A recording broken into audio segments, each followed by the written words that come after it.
بسم اللہ الرحمن الرحیم۔ قائد اعظم ایک مثالی شخصیت۔ قائد اعظم محمد علی جناح کی بلند و بالا شخصیت کے بے شمار پہلو ایسے ہیں جو ہمارے لیے باعث تقلید ہے۔ امانت، دیانت، صداقت یا کردار کا کوئی بھی پہلو ہو، وہ اعلیٰ درجے پر فائز تھے۔ قائد اعظم نے اپنی تمام تر سیاسی زندگی انگریزوں سے آزادی اور مسلمانوں کے حقوق کے حصول میں صرف کی۔ انگریزوں میں شدید اختلافات ہونے کے باوجود ان کی تمام تر جدوجہد قانون اور اخلاق کے دائرے میں رہی۔ آپ اپنے موقف پر سختی سے قائم رہے اور کبھی سمجھوتہ نہ کیا، مگر اس کے ساتھ ساتھ کبھی اپنے عمل اور گفتگو سے مخالفین کو یہ موقع نہ دیا کہ وہ ان کے لیے ایک لمحے کے لیے بھی قانون کی گرفت میں لے سکیں۔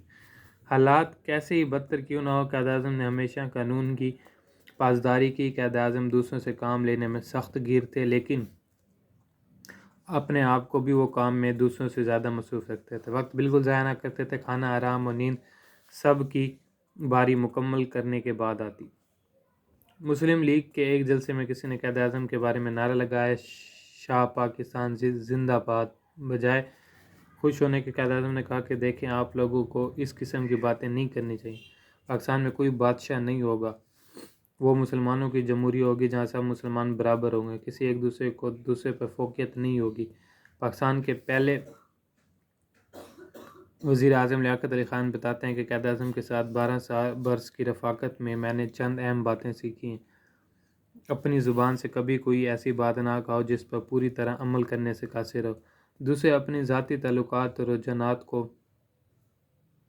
قومی مفاد میں دخل انداز نہ ہونے دو اور اس معاملے میں دوسروں کو کہنے کی قطعاً پرواہ نہ کرو۔ تیسرے، اگر تم سمجھتے ہو کہ کسی بات میں تم راستی پر ہو تو دشمن کے آگے خواہ وہ کتنا ہی طاقتور کیوں نہ ہو، ہرگز نہ جھکو۔ عمر کے آخری دنوں میں قائد اعظم علاج کی غرض سے زیارت میں مقیم تھے۔ بیماری کی وجہ سے کھانا بہت کم کھاتے تھے۔ ایک دفعہ قائد اعظم نے کھانا بہت رغبت سے کھایا۔ دریافت کرنے پر بتایا گیا کہ آپ کو پسندیدہ اور ذاتی باورچی کو یہاں بلوایا گیا۔ کھانا اس لیے لذیذ ہے۔ قائد اعظم بہت شدید ناراض ہوئے اور سرکاری خزانے کے اس استعمال پر ناپسندیدگی ظاہر کی۔ فوری طور پر چیک کاٹا، باورچی کے آنے جانے کے اخراجات سرکاری خزانے میں جمع کروائے اور اس کو فوری طور پر واپس کراچی بھجوا دیا۔ پاکستان سے محبت قائد اعظم کی آخری سانس تک باقی رہی، یہاں تک کہ قائد اعظم کے آخری الفاظ یہ تھے کہ اللہ پاکستان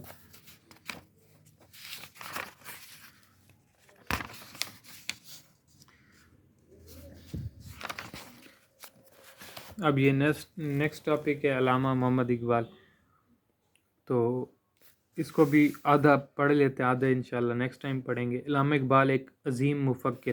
علامہ اقبال کی شاعری میں آفاقی رنگ نمایاں ہے۔ ان کی شاعری ہر دور کے لوگوں کے لیے ہے۔ ان کا پیغام عمومی طور پر انسانوں اور خصوصی طور پر مسلمانوں کے لیے۔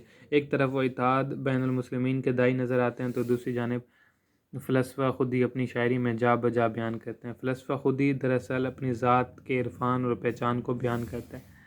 اپنی خودی کو جاننے والے اقبال کے نزدیک مرد مومن ہے۔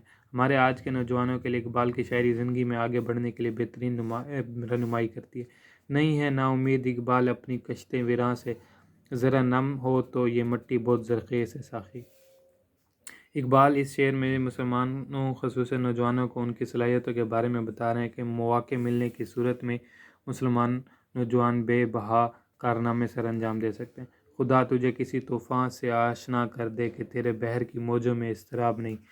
اقبال اس شعر میں بتانا چاہ رہے ہیں کہ تکالیف انسان کی زندگی میں حوصلہ بڑھاتی ہیں، بلکہ انسان عمل کی طرف زیادہ مائل اس وقت ہوتا ہے جب اس کی زندگی میں طوفان یعنی مشکلات آتی ہیں۔ انسان کو حوصلہ مند ہونا چاہیے۔ نگاہ بلند، سخن دل نواز، جہاں پرسوز، یہی ہے رخت سفر میرا کارواں کے لیے۔